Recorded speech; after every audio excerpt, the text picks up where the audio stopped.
So I share my screen right away. Hmm? My people are going online. Okay.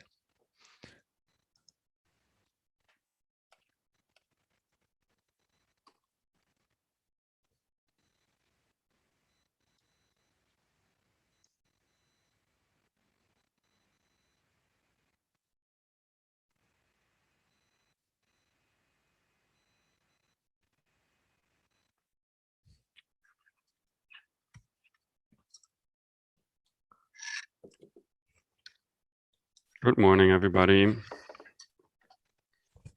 morning. We will just wait a few minutes until people have joined. Then we get us started.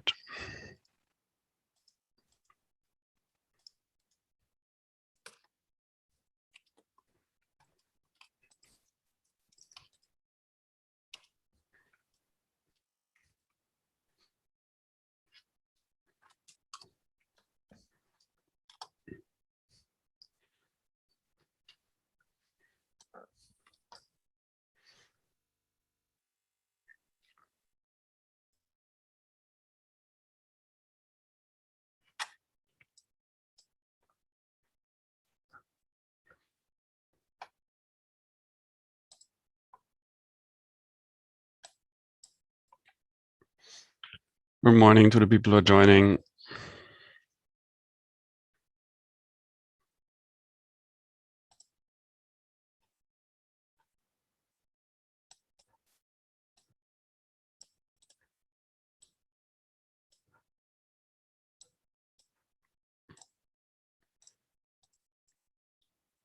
Good morning, Jan. For the people who are already there, feel free to put your name and your organization, if there's any, in the chat so we know who's here and who's with us today and who's listening.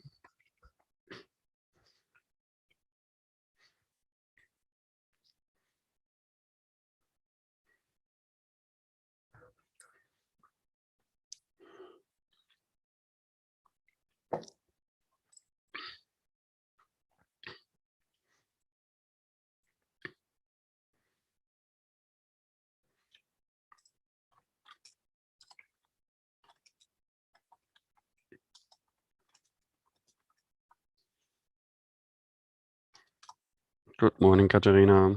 Hi, Thomas.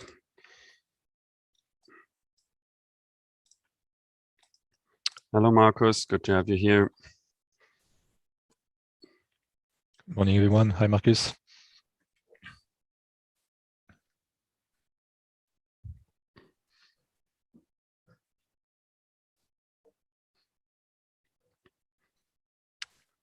Hello, Firdous. Oh, from Sri Lanka. Very great. Good to have you here. Hello, Alexandra.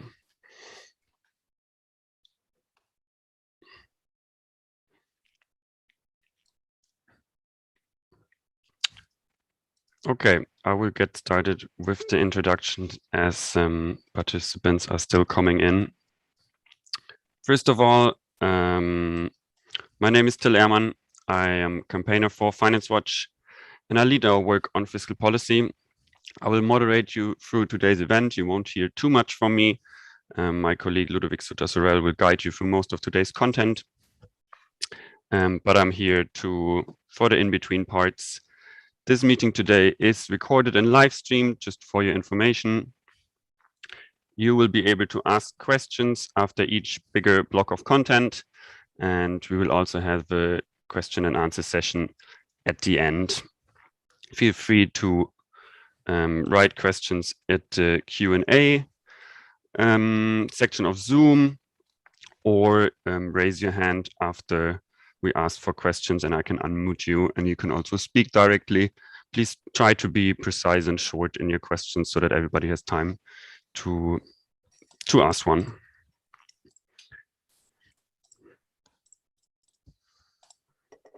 With this workshop today, we're coming to the end of a series of 3 workshops that we had as part of the broader Fiscal Matters Week of Debate. On Monday, we had already an introduction to fiscal policy. Then yesterday, We followed up with the EU fiscal framework, myths and opportunities. And today we're rounding up the series with a workshop on how to reform the European fiscal framework. And this brings our week almost towards the end. I would just like you to inform that please register for today's final closing event at 5 p.m. today. We have Joseph Stieglitz and Marco Buti joining, so I think it will be really worth coming. So if you haven't done so, visit fiscalmatters.eu and join, register for the closing session tonight. While we're still fresh and have all our attention, I would like to start with a little poll to see how our participants, how much you know actually about the fiscal framework, and it would help us knowing a little bit about what your level of knowledge is and how deep we can go. So I'm just going to launch a poll now, which I'll give you some minutes to answer, and we'll share the results very soon. You should see it popping up on your screen or at the bottom in Zoom, where you can answer it. Now I will hand over to my colleague Ludovic Sutter-Sorel, which will guide you through most of today's content. Very great to have you here, and please enjoy this workshop. Ludovic, the floor is yours. Thank you, Till. First of all, good morning, everyone. Happy to see so many of you this morning. So we are going to discuss how to reform the European fiscal framework, but in this workshop is going to be based on 3 reports we published at Finance Watch. The first one framework tool demo, which is about 5 questions on the European fiscal framework to dig a bit on what it is, what are the main issues, and what are the main options potentially to reform the fiscal framework. The second one is Navigating the Maze, which is a guide we did on how to reform the European economic governance. It's more about the legislation, what are the different blocks, and how and what are the procedures to reform the framework. And the last one was Fiscal Mythology Unmasked, debunking 8 tales about European public debt and fiscal rules. And here the idea is that we think that the fiscal framework and also the difficulty we have to reform it is based on the fact that it relies on some fiscal myths that are really well ingrained in the mind of almost all of us. So we wanted to debunk 8 of them. So today we're going to discuss 5 points.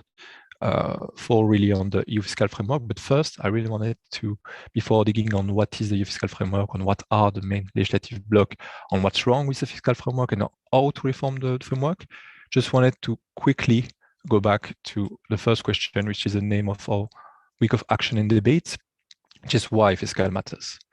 So obviously when you're thinking about fiscal, about public finance, we could speak for an hour on why it's important, how it complements private finance, how it's different, how it's working. But here I will just ensure that you have 2 facts in mind while going through this whole webinar workshop. The first one is the existence of an annual funding gap, which in Europe has been estimated by the Commission last year at around 700 billion. Which basically mean that it's money we still have to find to fund different objectives we have. A large part is about is what we call the green funding gap. It's a part on renewable energy. It's a part of the money we still have to find to finance what we need to do in construction, in transport, in environmental protection, in resource management, in circular economy. It has been estimated at around 450 billion per year until 2030 if Europe wants to reach its own environmental objective. To that, you have to add the cost of the digital transformation, the twin transition, the strategic investment, and also the spending that still need to be done to avoid declining public capital stock, which means the social infrastructure and the public infrastructure in general. On this annual funding gap, which is important to understand, is that yes, a part will be bridged by private finance, but just a part. You can't expect the 700 billion to be funded by private finance, even though we have many liquidity, and it's we have enough money out there to fund this.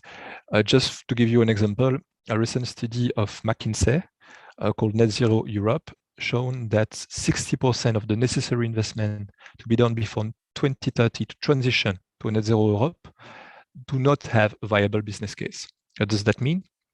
Is that we know that we have to do this investment, but they are not profitable enough to be credibly expected to be funded privately. Therefore, we have to acknowledge that for that we will have to unlock public finance, otherwise we won't succeed in breaching this green funding gap. It's an important point to keep in mind. And the same logic can be done for other type of investment that has to be done in the end by the public. The second point is related to the first one, is the building up of new type of risk. The one that we're going to discuss is the climate risk. And for the climate risk, before taking a look at the graph in itself, we all have heard about the climate-related financial risk. So basically, it's the impact that climate change could have on financial stability and on a financial institution. It's well known, well developed, many reports, many discussions, many legislation trying to discuss that on the prudential regulation. There are discussions about capital requirement directive or to integrate this climate-related financial risk. But for the moment, we don't have enough understanding and discussion about another concept, which is climate-related fiscal risk. Basically, it's the idea that in the end, a part of climate change, a part of the cost to transition, the cost to mitigate climate change, but also, the cost of extreme weather event will have to be borne by the public budget in the end. So, for the first time, in UK, the Office for Budget Responsibility, which advises the government and give recommendation on budgetary forecast, has tried to estimate the size of this climate-related fiscal risk for the UK. They run different scenarios of climate action that could be done or not, and in function of these, they are showing that, for example, in the case of an early action scenario, climate change could have an impact of plus 20% debt to GDP ratio by 2050. And in the case of a late action scenario, it could have an impact of plus 45% of debt to GDP by 2050. Here, what's really important to keep in mind is that it's really a difficult exercise. We have many issues with climate change. It's notably the fact that there are a certain amount of radical uncertainty. You can't really be sure on what's going to the world look like, what's going to be the problem you will face if we cross a climate tipping point. We don't really know what will be the situation in a world of plus 4 degrees Celsius and what will be for different parts of Europe. So obviously, this type of exercises, it's useful to understand and to start thinking about the fact that climate change will have an impact in the end on debt sustainability, but acknowledge that if we have to do this type of exercise, it will always have to be understood as a probabilistic exercise conducted under uncertainty. So new risk and existence of funding gap, it's two excellent reasons to discuss fiscal and to see why it matters. So, as I told before, we can't expect private finance to bridge the EU annual funding gap. We'll have to unlock public finance too. It's why we think this week of action and this debate were necessary. So, first point. Okay. Till, yes, we had the result of the poll, and okay, good for me to know. During this workshop, I will try to be as clear as possible. It won't be possible to go into each and every detail, so sorry for the expert. In some cases, it might be frustrating, but we will have the Q&A session, and you can always send me an email, and we can take coffee if you want to discuss in detail some of the points we're raising. Thank you, Till. So the first point, the framework. What is the EU fiscal framework? So here's a bit of an introduction. So it's basically a set of rules constraining EU member state fiscal policy and mostly their budget. Why has it been created? It was to reduce contagion risk in what was going to become an incomplete European monetary union, where there was some sort of lack of trust between a country with different attitude toward money, toward public debt. And we had to find, or they wanted to find, some common rule that were first the convergence criteria and then become later the Maastricht criteria. It's a long debate on why it's an incomplete EMU. We could discuss the lack of monetary backstop, the central fiscal capacity, but we'll probably go a bit beyond the point of this workshop at this stage. So just to recall, the main numerical fiscal rules that are at the core of the EU fiscal framework are first the debt rule. So the debt rule is the idea that debt has to be below 60% of the GDP of the country.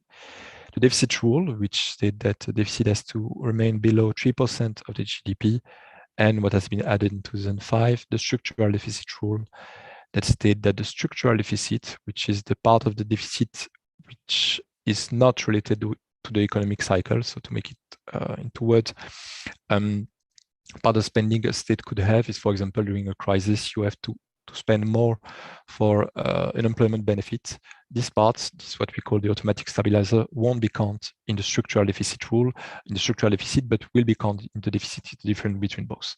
So for the structural deficit rule, it's 0.5 to 1% of the GDP. These rules are really intertwined, so the fiscal framework, with the European semester, which is a yearly process, a part of the three-pillar system of European economic governance. So by this three-pillar, we mean this one. So nowadays, we are going the Commission is going to relaunch the process, the public consultation to review the European economic governance, not just the EU fiscal rule. So it's important to understand how that the European fiscal rule, the fiscal framework, the fiscal surveillance pillar is a part of a bigger system. So the first pillar, fiscal surveillance, is basically, as you know, in this pillar, member states has to submit their budgetary plan to the European Commission. The European Commission assesses the compliance with the European fiscal rule. In case of non-compliance with this rule, the Council can launch an excessive deficit procedure towards states, and it can, in the end, lead potentially to sanction, even though it never happened, for pretty good reason. So a part of this pillar, you have obviously the excessive deficit procedure, the Stability Growth Pact, the TCG fiscal compact, etc. We're going to go into detail on this part a bit later. But just to recall, the two other pillars is the second one is the macroeconomic surveillance pillar.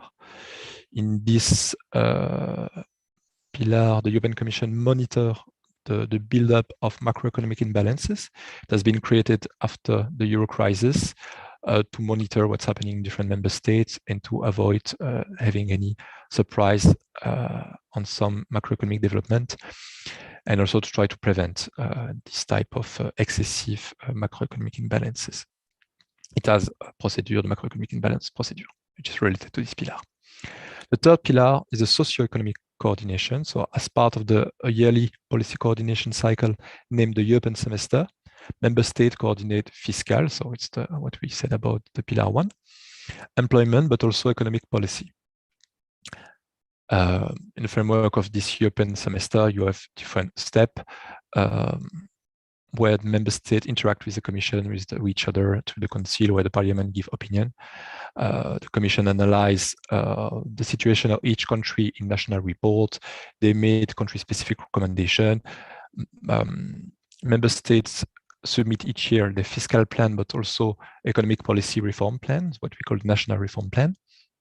And all of this is part of this process called the European semester. Today, we're going to focus mainly on the first pillar, for almost only on the first pillar, even though the three of them have some interrelation that are also interesting to understand. So I won't dig into detail, but this is basically the timeline of the European semester process that basically start, we can say in October, by when member states present their draft budgetary plan for the euro area member states, and the draft or the type of plan anyway. Or in November, when the European Commission published the autumn package with the annual sustainable growth survey. And as you can see, there are many interactions between member states, Council, Commission, and the Parliament. So this was really a broad introduction. The idea was that you keep in mind the three pillars, that we're going to focus on the first one. Now we are going to try to navigate what we call advanced budget the maze and to discuss what are the main legislative blocks of this European fiscal framework. So in the past report, we dig into each regulation, directive, article of the European Treaty, Intergovernmental Treaty, which was about this European economic governance. It's our report Navigating the Maze that we'll send you a bit later. Here, we don't really have the time, and a workshop's not the right type of format for that. So we won't dig into every detail. I just want you to keep in mind that this EU fiscal framework is basically grounded in primary legislation, which are the article of European Treaty, such, for example, as the Article 126, which has been added in the Maastricht Treaty. Is the article about the excessive deficit procedure. It basically states that member states shall avoid excessive deficit, which are defined as crossing reference values. It also states that the European Commission will examine member states' compliance with this obligation. And in case of non-compliance, the European Commission will prepare a report and make recommendation to the Council. It's complemented by the protocol number 12, which is also annexed to the European Treaty, which define the reference value we just mentioned. So it's the famous 3% deficit to GDP and 60% debt to GDP. And it's really important for you to understand that these are inside the European Treaty and can't be easily changed. So if you have to make a recommendation on how to reform, it's probably better to focus on the second part, which is the secondary legislation, which is about regulation and directive.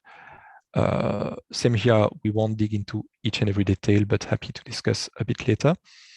So the first most important piece of legislation, of secondary legislation of this European fiscal framework is what is called the Stability Growth Pact, which has two arms, the preventive arm and the corrective arm. In the preventive arm, you will find what is called the medium-term objective that member state has to state for themselves, which is basically an objective on how to reach balance or in surplus budget. This information, but also the adjustment path towards this objective, is put in what is called the stability or the convergence, in case of non-euro area country, the stability program or the convergence program. It has to be sent to the Commission. So in this text, you will find the detail on this program. The corrective arm defined the excessive deficit timeline, but also the sanction in case of excessive deficit. It also defined other things like the unusual event clause that allow to suspend some part of the fiscal rule in case of a crisis. It's a bit different from the general escape clause that has been invoked for the COVID crisis, but is the same type of spirit. It's important for you to know that the Stability Growth Pact has been amended in 2005. Basically, we realized that it was a bit too pro-cyclical, that it forced a spending cut, whatever the economical cycle, that it was really an issue when you have a financial crisis or economic crisis.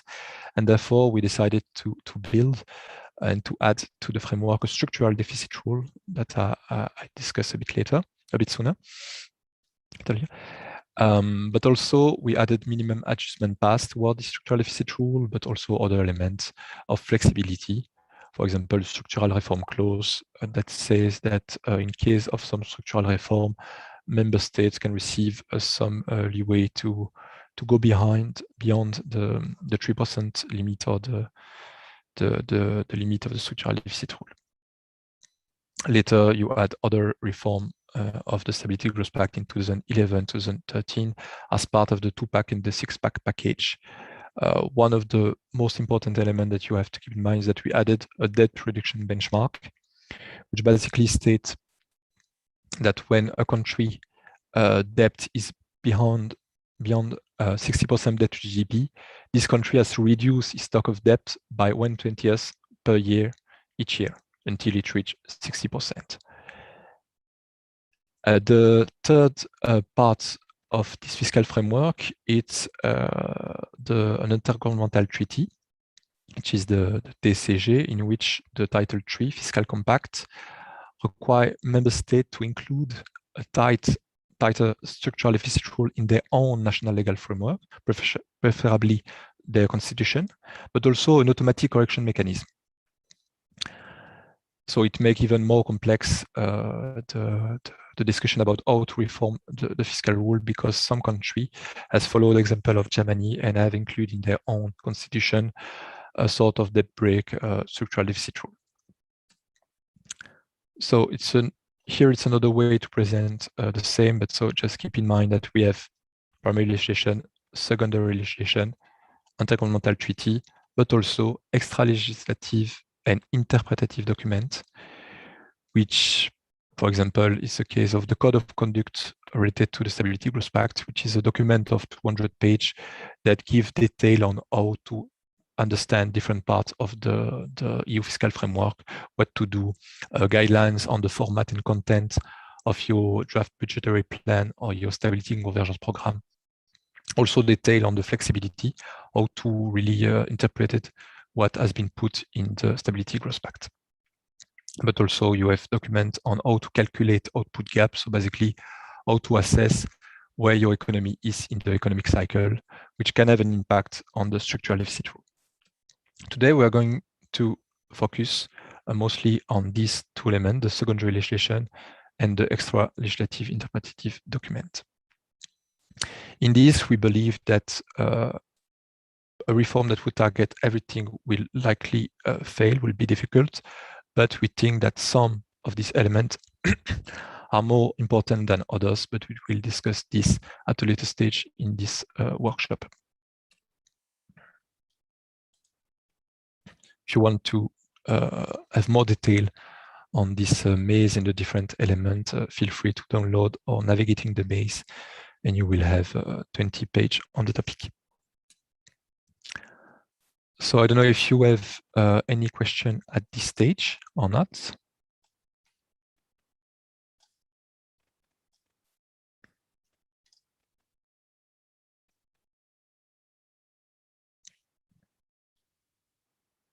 Okay, I don't see any. And until if you have no question, I will move to the next session. Let's move on to the next part then. Feel free to post your questions also in the Q&A during Ludovic's presentation. Yeah, but Ludovic, let's move on. Perfect. So, the problems. What's wrong with our EU fiscal framework? So, in the recent year, many criticism has been done on the EU fiscal framework, and has been criticized for being first, insufficiently responsive, to the context. Second, indifferent to the spending quality, not just the quantity, but the quality. It has been criticized for being blind to environmental and social concern.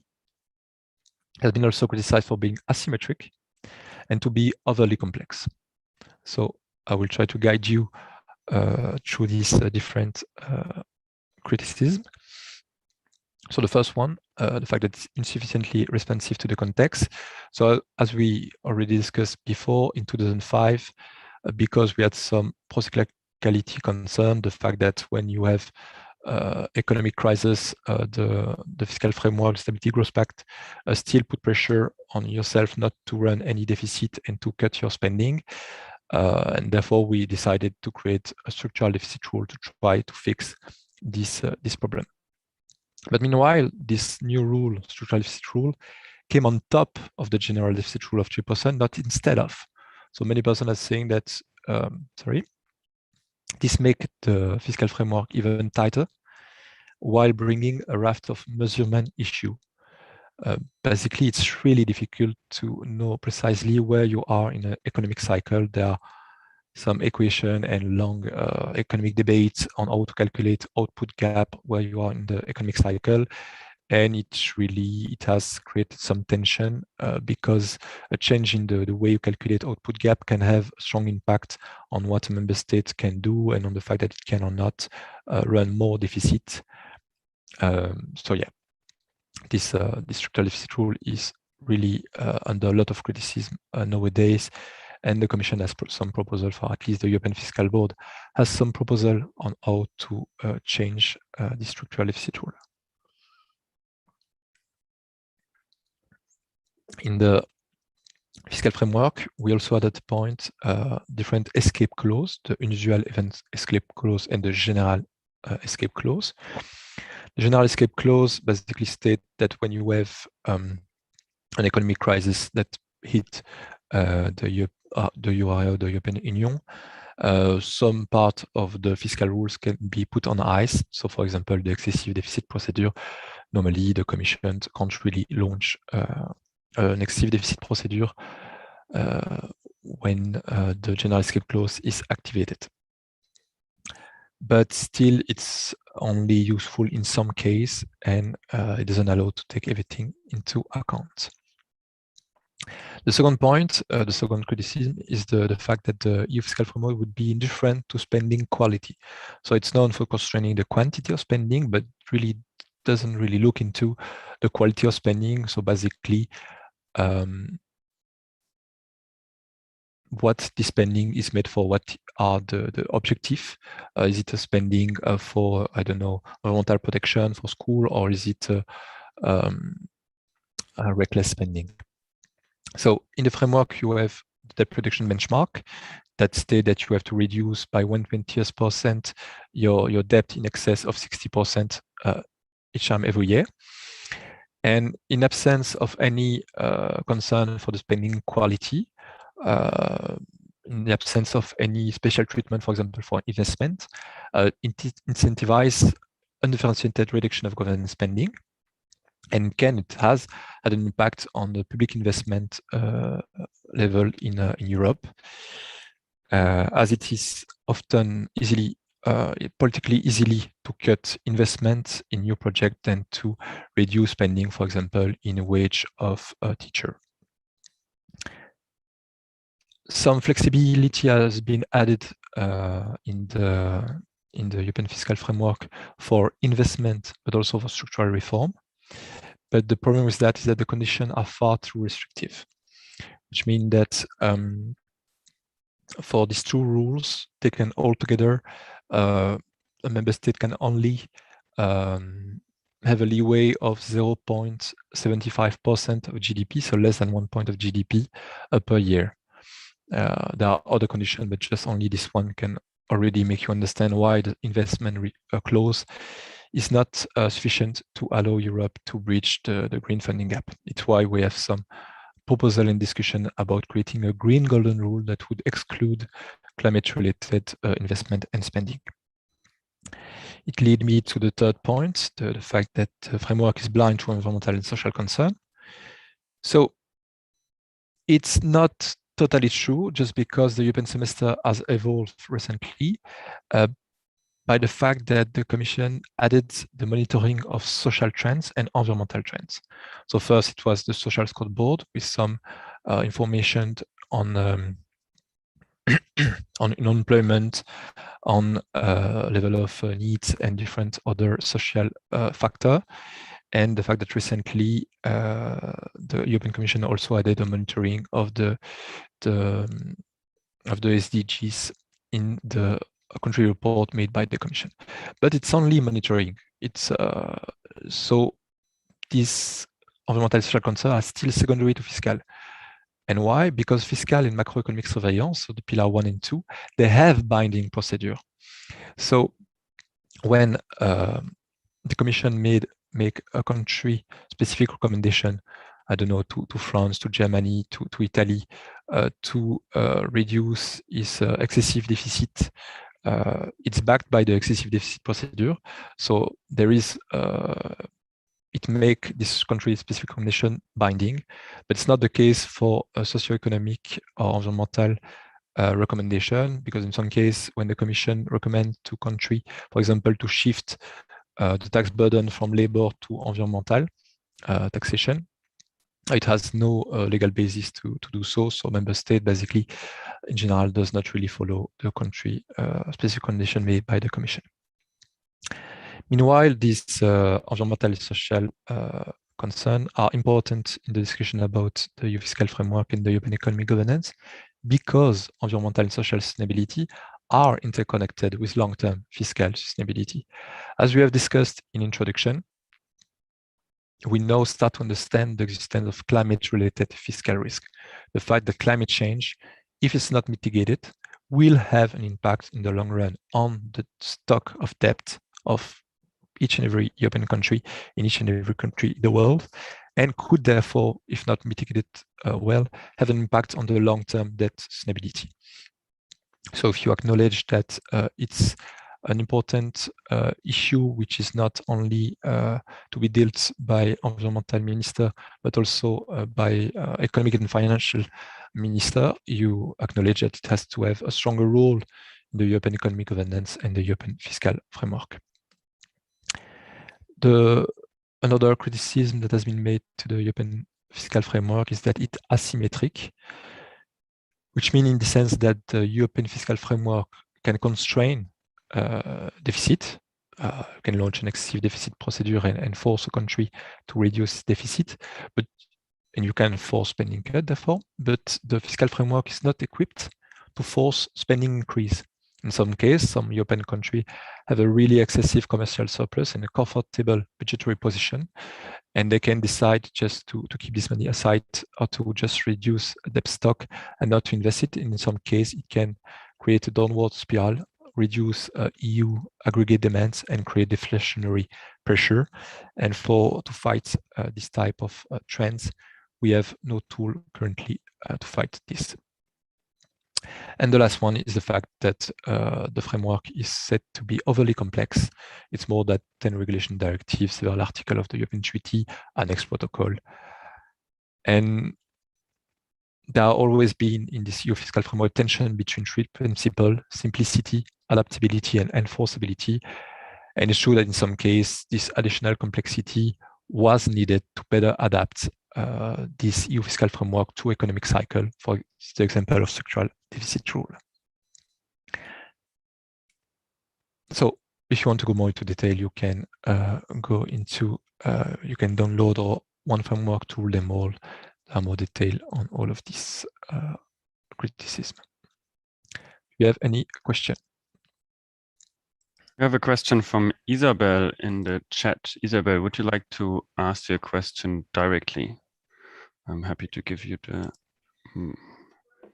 unmute you for this. Okay, I can try, but I'm in a very noisy place. Can you hear me? Yes. Okay. So my question, Ludovic, was on the first part of your presentation on automatic stabilizers. I'm not sure I well understood, but I believe you said they are excluded from the 3% deficit calculation and another numerical rule applies to them.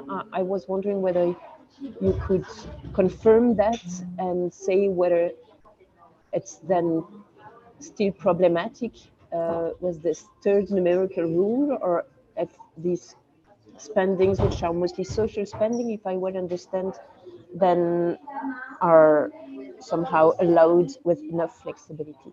Thank you. Thanks, Isabel. Yes, I maybe haven't been clear enough on this one.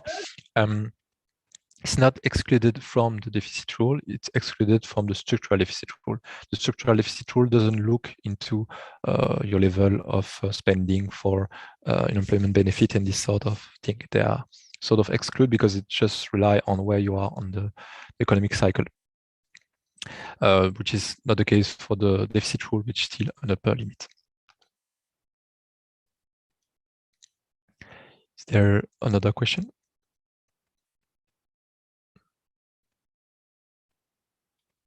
Okay, we'll move to the rest. So last part, the navigation, how to reform the European fiscal framework. So before digging into the how, we wanted to briefly present, but really briefly, the idea of fiscal meat, just because we really think that what makes very difficult to reform the European fiscal framework, and also what explain some of its pitfalls, is a series of fiscal meat that are really common in Europe. So with the report on this one, there was 8 meat, and just want to quote and to see this one. The first myth is the idea that when public debt exceeds 100% of GDP, it becomes unsustainable. We could have chosen 60%, 90%, but it's basically the idea that there would be an ideal debt to GDP threshold. And if you're below, it's okay, you have absolutely no risk of debt sustainability. And if you're beyond this one, you have an issue and your debt is unsustainable. That was the first myth we debunked. The second one is the idea that when inflation returns, interest rate will rise and debt will become unsustainable as a consequence. We heard that many times these past months. The third one is the idea that public debt will be an unfair burden on future generation, where we think that is the lack of future-oriented investment, which is really a burden nowadays. Another myth is the idea that public budgets, like those of healthy households, must stay in surplus. It's what we call the household analogy fallacy. And we discussed all of this yesterday, so we can send you the link of the workshop if you want to dig a bit more into, and the report at a later stage.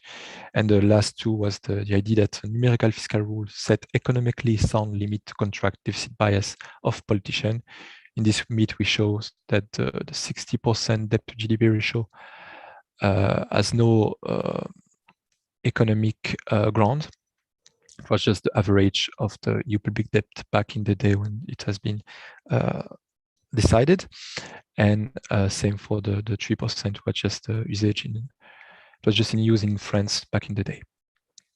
And the last one is the idea that EU fiscal rules don't need reform. They are flexible enough to take in economic, environmental, and social factor, which we think is not true. I will just here discuss one myth, and then we'll move to the core of the discussion, how to reform.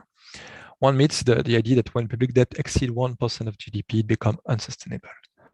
So this is, on this graph, you can see the level of debt to GDP ratio of many countries. The EU countries are in blue, and in red and purple is the other country.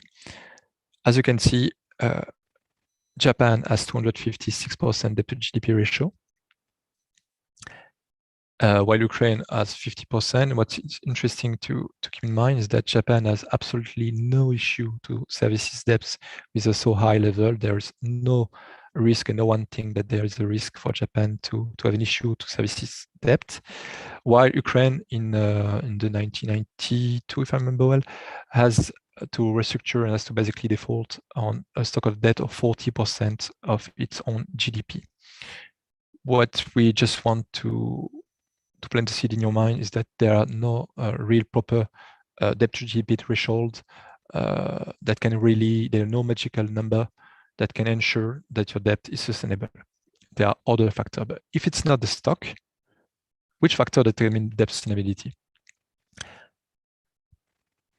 Basically, when you're doing what is called debt sustainability analysis that the Commission is doing, that in member state different type of institution are doing, you take a look at different factors, among which the future government revenue, the cost and maturity of debt, so the interest rate, the length of your debt, the maturity of the stock of debt, but also the difference between interest rate and growth rate, the fiscal risk. So as we discussed before, there are some climate-related fiscal risk, but fiscal risk is basically a type of spending which is not planned normally in the budget, but that can hit your budget at a later stage. And a budget planner is supposed to try to assess this type of risk and to imagine what can happen. For example, if a member state or state is give to some companies public guarantee, if there are some problem in the economy, a company could call this guarantee, and therefore it could be an additional cost for the public budget. But also investors believe on the fact that a member state is able or not to pay its debt has a strong impact, because there's an impact therefore in the risk premium and therefore on the interest rate of the member states. And lastly, the type of debt holder. It make a difference if the one that holds your public debt is domestic or foreign investor. If it's domestic, if it's your own bank's own citizen, own central banks, it's not the same than if your debt is held outside of the EU, for example. So the Commission is doing debt sustainability analysis, but we have to recall that in any case, it's a probabilistic exercise subject to uncertainty. So basically, the fiscal framework is built on some thresholds. We all the economists know that a threshold can't define debt sustainability, that you have to take a look to other type of factor, that these factors are discussed and debated in debt sustainability analysis. The Commission is doing that each year, so we have all of this, but it's still not important enough in our fiscal framework. We give more weight to arbitrary threshold than to more clever debt sustainability analysis, and it's the point that we'll have to change in the future European fiscal framework. We will have to give more room to debt sustainability analysis and to not to have some sort of fetishism around a certain number. What's also important to understand is that we don't really have an issue with debt sustainability in Europe nowadays. And I will just show you two graphs that will help you to think about it. So the first one is this one, is about the evolution of long-term sovereign interest rate. And by long-term, we mean 10 years sovereign bonds. So it's based on European Central Bank database. And you can see it's the evolution of interest rate from 1993 to 2020 for France, Italy, Netherlands, Spain, Germany, Greece, Portugal, different euro area countries. What you can see on this graph is that in 1993, the long-term sovereign interest rate was between 7 and 13%, while nowadays is between a bit less than 0% and 3% for all member states. So we are in a period of historically low interest rates. There are many hypotheses on why. There are many very interesting reports by many economists from Harvard, from each and every university you can think of, about why we are here. You have the secular stagnation hypothesis, global saving glutes can be explained by demographic change, by monetary policy, low inflation. Unfortunately, we don't really have the time to dig into this question here, but feel free to ask further question, or we can discuss that after the webinar. But just remind where we are today, it's here, and it's really historically low. And therefore, it has an impact on what we call the debt servicing cost. Debt servicing cost is basically the cost for a state to service its own stock of debt. So as you know, while a household has to repay both the principal and the interest rate, because an household is not eternal, an household can't really roll over its debt. A state can, because it's eternal. So in general, states are not really fighting to reimburse the debt, they are rollovering the stock of debt. So when a debt arrives at maturity, they basically, each member state issue a new bonds to repay the principal. And so what's really matter for the state is the cost of interest. When you take this cost of interest and you take it on the whole stock of debt, you have the debt servicing cost. Back in 1995, servicing is stock of debt costs to any member state between 3.5% and 13% of its own GDP. Nowadays, servicing the stock of debt, even if it's a much higher debt stock, only costs between 0 and 3% of the GDP. So really today, debt is really not an issue for any member states. And there are many reasons to believe it won't be in the coming decades, which we really have to keep in mind, if that we have other issues in front of us, among which climate change, among which decaying infrastructure, among which an aging Europe, and that the public investment will be required, and it's really with very low interest rates and very low debt servicing costs, it's really the moment to invest and not to focus too much on outdated and arbitrary debt to GDP thresholds. You will have more detail on this myth and all the 8 other myths in our fiscal mythology and mask report. This brings me to the last point, and thanks for your attention. I know it can be a bit dense in the morning. So the navigation, how to reform the European fiscal framework.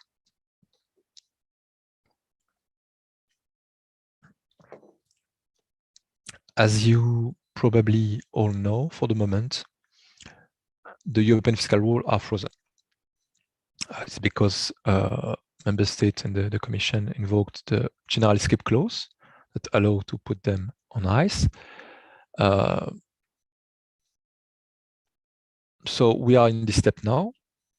Soon, the Commission is going to restart the European Economic Governance Review consultation, basically asking to academic, civil society, all stakeholders involved, what they think should change and how to change the European fiscal framework. So it's really the right moment to have this week of debates. And then we're going to arrive to the reform of the fiscal rule. To reform the fiscal rule in the European fiscal framework, you have three main options. The first one, the easiest one, is to tweak the SGP, Stability Growth Pact, interpretative guidance, and the non-legislative document. The second one is to reform the Stability Growth Pact in itself, secondary legislation. And the third one is to reform the European Treaty. So the first one, tweaking Stability Growth Pact, interpretative guidance, and non-legislative document. Just a short warning on time, Ludovic. I think we need to wrap up soon, so we have a little bit of time for questions. Okay, perfect. So on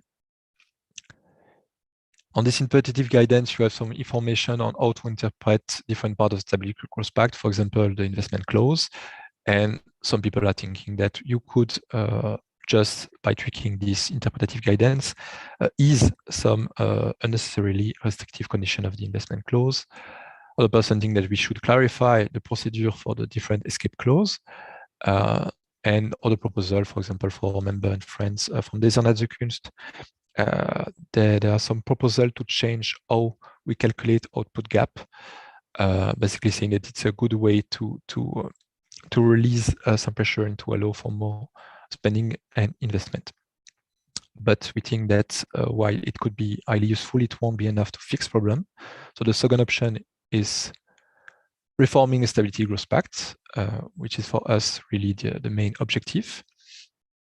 Here, the most important part for us is to get rid of the debt reduction benchmark, which asks to cut your debt in excess of 60% by 1/20th per year. It would obviously break the recovery of countries like Italy, but many others too.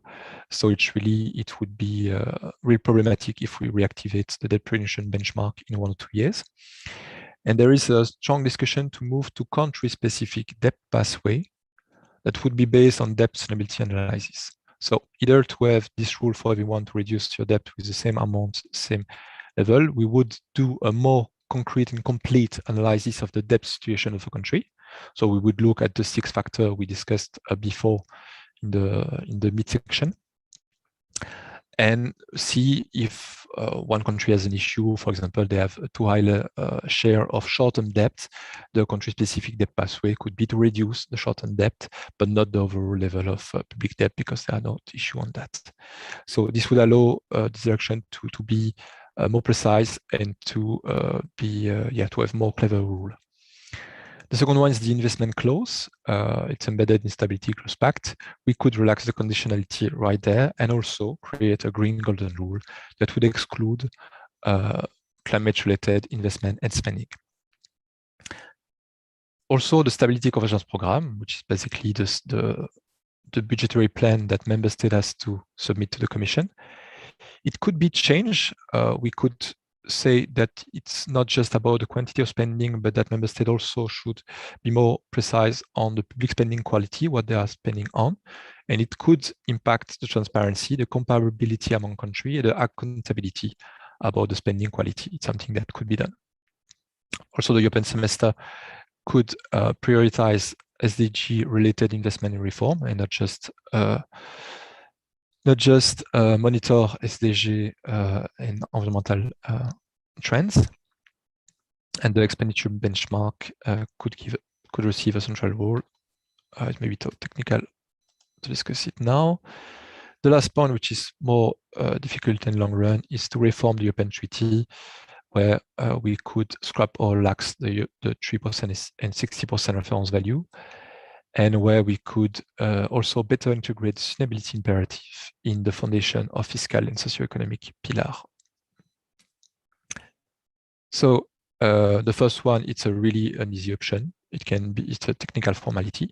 The second one is feasible via the ordinary legislative procedure, and normally the European Commission is going to launch this process.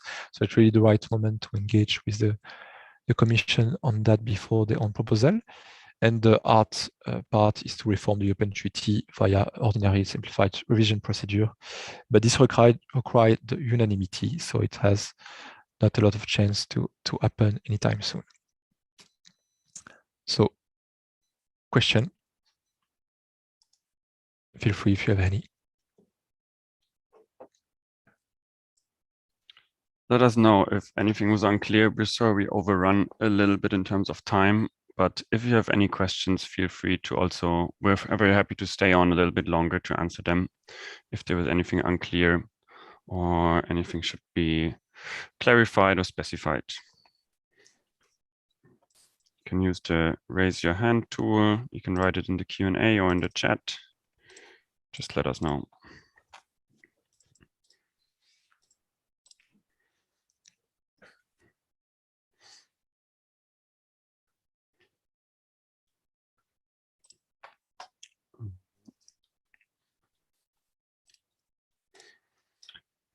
Isabel is asking if that reforming the treaty is cumbersome, but reforming Protocol 12 requires only unanimity. Do we consider that feasible? What do you think, Ludovic? I don't think it should be an objective in the short run, but something that should be kept in mind. If you agree that this threshold has are not economically sound, that have no intellectual basis, just political choice done in 1992, it's something we should scrap one day of another, but it won't be done right now. So we shouldn't waste our energy trying to change this two number. We should try to circumvent them. And there are many ways to do that.